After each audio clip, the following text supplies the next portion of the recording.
Ladies and gentlemen, NBC, why the Panama Canal is a big long-term prize in Trump's global trade war. This is a brilliant analysis of why President Trump wants the Panama Canal, and I do believe he's going to acquire the Panama Canal. Hit subscribe to H.A. Goodman's other channel. Go to H.A. Goodman for the live stream later this evening.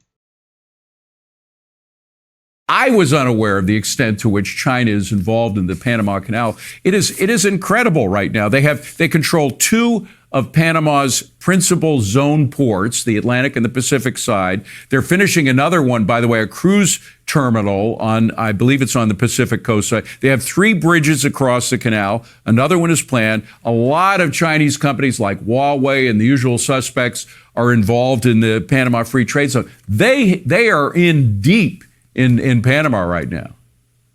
Well, they certainly are. And they're also deep in the canal zone. As you pointed out, they've got port operations at both ends of the canal.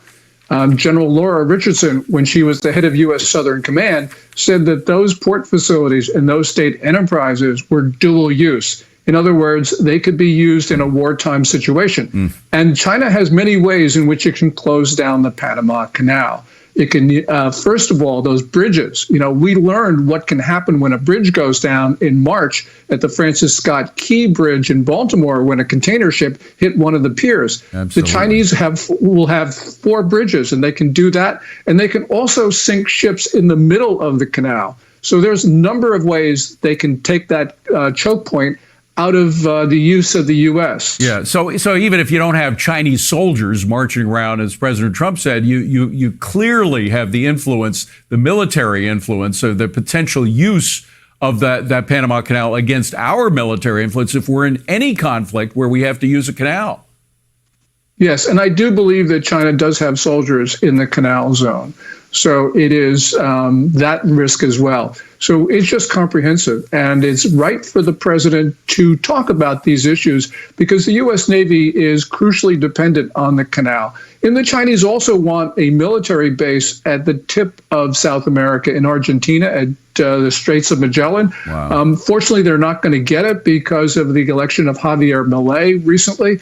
But nonetheless, China's going to continue to try to control the tip of South America as well as the canal.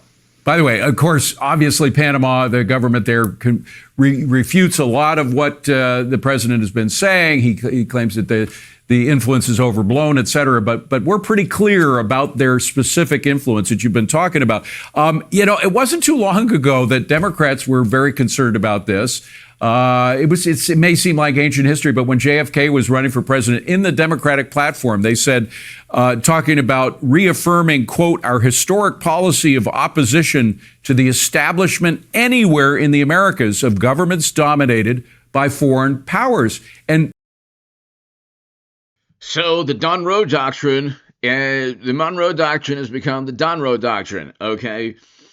And you have President Trump's tariffs on China, but you have 40%, according to NBC News here, 40% of all U.S. container traffic travels through the Panama Canal every year, $270 billion in cargo, $3.8 billion in revenue, $3.38 billion in revenue for the Panama Canal Authority. Hit subscribe to this channel right now.